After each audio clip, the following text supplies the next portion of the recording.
maka dia tidak membatalkan kita sholat. Dan tetap kita wajib sholat. Misalnya tangan tak ada, apakah orang tak boleh sholat? Orang tetap wajib sholat. Dan dia masih tetap sah sholat. Sebab apa? Sebab tangan ini dia anggota sunnah.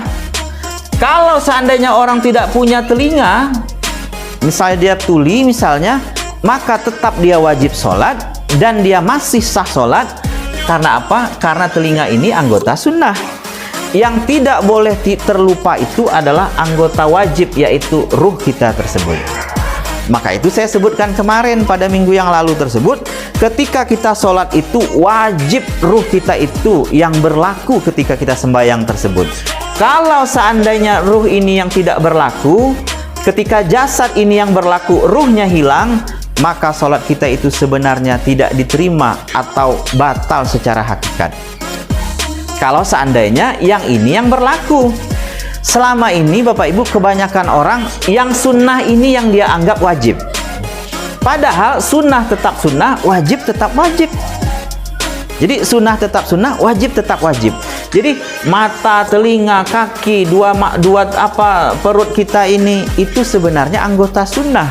Kalau dia tidak ada, masih wajib sholat dan kita masih sah sholat. Kalau seandainya ruh ini terbawa ketika dalam sholat tersebut, maka ketika sholat itu ruh ini tidak boleh terlupa. Maka itu Bapak Ibu, saya sering mengingatkan, kalau Bapak Ibu sholat lalu merasa saat itu Bapak Ibu yang sholat, maka saat itu jasad inilah sebenarnya yang membungkus yang batin, sehingga batin itu tersembunyi atau hilang. Jadi kalau misalnya sahaja aku, kata dia, maka usalli fardal zuhri, sahaja aku sholat, aku di situ merasa aku dia yang sholat, tangan dia yang sholat, kaki dia yang sholat, maka saat itu yang terlihat adalah jasadnya, sehingga yang ruh itu tersembunyi, sehingga saat itu sholat itu tidak bisa mi'raj kepada Allah. Maka itu ruh inilah yang wajib membungkus yang zahir tersebut. Ruh inilah yang wajib membungkus jasad, atau batin inilah wajib membungkus yang zahir tersebut. Bagaimana caranya supaya yang zahir, yang batin ini bisa membungkus yang zahir tersebut? Maka sebenarnya jawabannya pada hukum seterusnya sebenarnya. Pada ikhram, pada mi'raj, pada munajat, sampai kepada tabdi, sampai pada tingkat bahwa kita ini betul-betul menjadi seorang hamba Allah, bukan lagi hamba hawa nafsu. Disinilah puncaknya sholat tersebut. Maka saya sebutkan tadi gambarannya, perumpamaannya, kalau Bapak Ibu punya uang ringgit 10.000 ringgit, pergi ke Malaysia, tak bisa masuk. Sebab apa? Sebab Bapak masih membawa sunnah, barang sunnah. Barang wajibnya tidak dibawa. Apa barang wajibnya? Barang wajibnya paspor.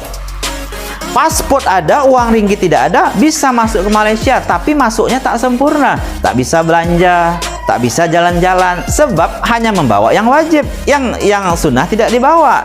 Ketika yang sunnah dengan yang wajib ini dibawa, duit ringgit bawa, paspor dibawa juga, maka baru bisa masuk Malaysia, bisa jalan-jalan, sewa hotel segala macamnya, ketika yang sunnah dengan yang wajib ini dibawa.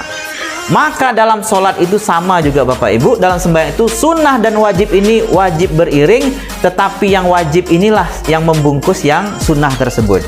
Yang ruh inilah yang membungkus yang jasad tersebut, yang batin itulah yang membungkus yang zahir tersebut. Itu wajib Bapak Ibu.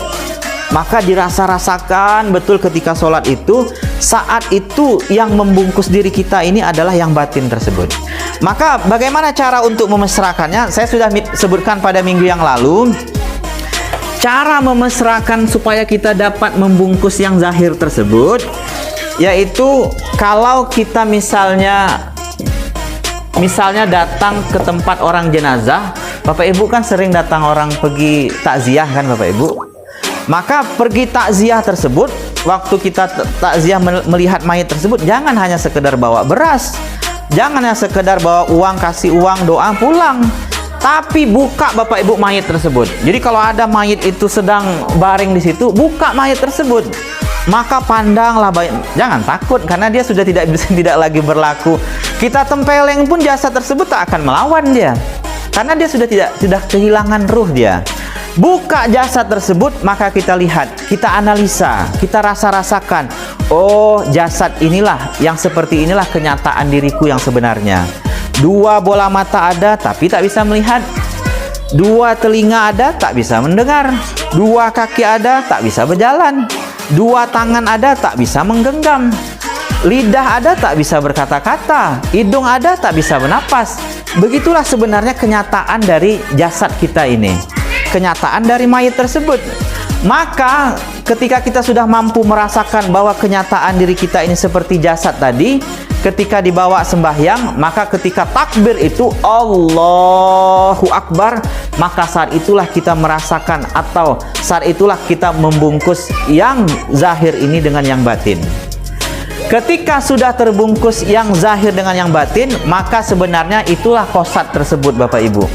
Maka niat itu hadir ketika itu. Yang tidak bersuara dan tidak berhuruf itu baru hadir. Maka anggota wajib itu baru membungkus anggota sunnah.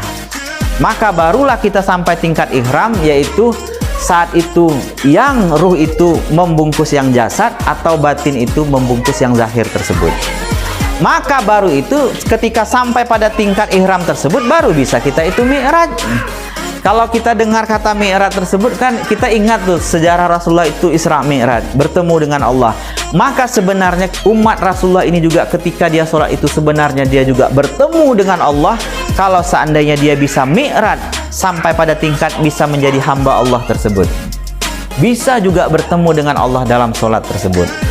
Orang yang tidak bertemu dengan Allah di dalam sembahyang, maka sembahyangnya itu batal secara hakikat. Jadi ingat nih Bapak Ibu, orang yang tidak bertemu dengan Allah di dalam sembahyangnya, maka sembahyangnya itu batal secara hakikat. Bagaimana cara supaya sembahyang kita itu bisa bertemu dengan Allah?